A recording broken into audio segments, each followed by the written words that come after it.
Hello everyone. I thought I would make a video and show you my little witchy space. I've seen a lot of videos online with everyone sharing their witchy rooms and thought I would just add mine to the mix. I don't actually have a room, but I do have a little corner of the house that I can call my own. So we'll start over here. I have this cute little sign that I got at Kohl's. I thought was kind of cute. And here I have all of my little voodoo dolls. And I got these on Amazon. And I got a whole set, I think, for like $11, $12.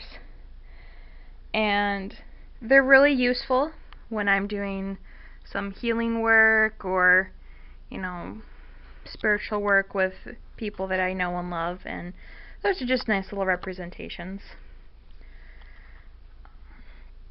This is my actual altar. I hope you can see it with my very bad lighting. And a lot of people feel that less is more when it comes to the altar. I know I've read several books that say that the more advanced you get into the craft, the less you need on your altar. I've personally put a lot of effort into finding several of my objects, so I wouldn't replace them for the world. They're sitting on this cabinetry that I rescued when contractors redid my apartment. They let me save some of these cabinets because they were still in good condition. So I got my little sacred circle there, which is what I used to stand on, so I don't actually have a room. Otherwise I'd have a giant circular rug I could do my circle work on. Start on the top. I'll probably have to pull some of these out so you can see them better. This is my bell.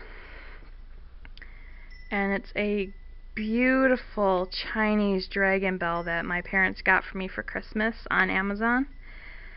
And I liked it because it wasn't the traditional bell that a lot of people use on their altars, but it creates a beautiful sound, and I can really cleanse the space with that. Next I have my wands. I don't use these as much when casting my circle or for spiritual work, but I think every Wiccan should at least have some in their arsenal. I got these at the Michigan Renaissance Fair. They're handmade, beautifully crafted. This one has a really cool spiral through it. And, they always encourage you to have handmade stuff or to go out and find your own stick. I prefer these, a little bit more easy on the eyes. This I got at a Spencer's. And the great thing about this goblet is it has a removable cup, so I can actually wash it without damaging my goblet. And that's just an awesome resin goblet. And I just picked that up at Spencer's. Love it. You can kind of see I have a lot of my ancestors on here. I have my grandparents from either side, and then me and my significant other in the center. This I use as my representative of water. There's some blue crystals that I got at the dollar store. I got the votive holder at the dollar store as well. I found it a little bit more advantageous to have this kind of representation than an actual dish of water on my altar, only because the water evaporated and it got a little gross. These are my god and goddess representations. I also got these at the dollar store, which I was really excited about. That has a moon for my goddess, and this has a sun for the god, because I can't always afford to get silver and gold candles, so I can put really any color candle or a votive in there And those are my god and goddess representations. Got some paper flowers here. This is my Athame, and I got this on Amazon. It's a beautiful Scottish dirk, and it has a really nicely carved blade and got a little face on the end. And that actually wasn't too badly priced. That's my Athame. My earth representation is this nice big chunk of quartz that I got at a local metaphysical shop. She was having this giant sale and I nabbed it. Beautiful piece of rose quartz. Little glass pumpkin because we're getting close to Halloween here, and I just picked that up at a Joann Fabrics. Pretty cheap. Back here is what every witch needs. Cauldron. I also got this at the Michigan Renaissance Fair, and as you can see, I burn all my incense in that. And I do any other, burning work inside my cauldron. Little favors and requests. Excuse me, get out of that, thank you. I also have, don't know if you can see, I'll pull it out in the light. This was going to be a scrying ball, and I found this at a Salvation Army. And it's a giant ball of marble. And it was just sitting on the shelf randomly. And I thought, why not? It was like 99 cents or something. And I don't use it for scrying, but it has a nice grounded energy to it. And of course, it's heavy as hell. So it just creates a nice presence on my altar. This is a holder for it. It's actually handcrafted. And I got this at a witch's bazaar here in Michigan. So that holds my giant ball of marble. Love it. You're being less than helpful, ma'am.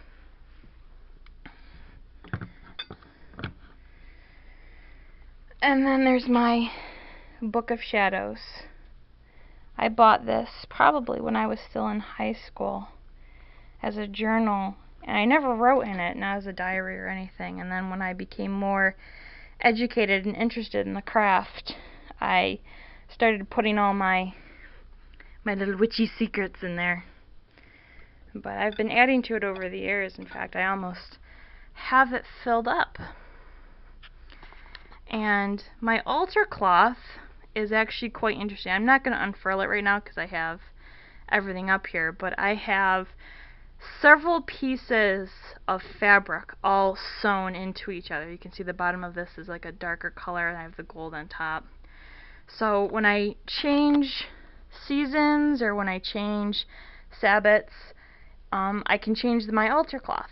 I have a red one, a black one, a white one. This is my gold one because we're heading towards autumn and this winter solstice and all that good happy times. And it's really interchangeable, and it's really easy to wash because my altar cloth is all on one big piece of fabric, and I just sewed that all together. Inside my cabinet, my cave of wonders, again, you're probably not going to be able to see in there very well, but I have candles in there. I have in the back, I have a fairy representation that's holding some crystals. Got all these little gauze bags that I use to make mojo bags. And then over here, again, I have just little tiny bottles all filled with crystals. And these are just little bottles I got at Joann's. They're kind of cute and quirky. Keep all my gems in there for easy reference. Someone knocked over all my candles, as you can see, but I keep them all in there. And then the other side has most of my books. Almanacs, all my beginner Wicca books, some advanced Wicca books. I keep those all in there. And then I just have more little knickknacks, another fairy statue, electric candles. So if I want to burn something all night, I don't have to worry about burning my apartment down. And just some other random jars and things in there. But that's mostly where I keep all my books. And then up here, I have all my incense. This really cool German beer stein I picked up at a flea market that my brother took me to. And this giant pot in the back, I actually made that. I'm quite proud of it. But I just keep all my incense up here, my sticks, extra lighters, things like that. And that is my witchy space. It's my sacred area, all to myself. Got some more books down there, and I have it divided off by this Soji screen that my mom gave me. So I have this lovely little space for myself. So I hope you like it. If you have any questions, comments, feel free to leave them in the description below. But you all have a beautiful and wonderful day. Bye.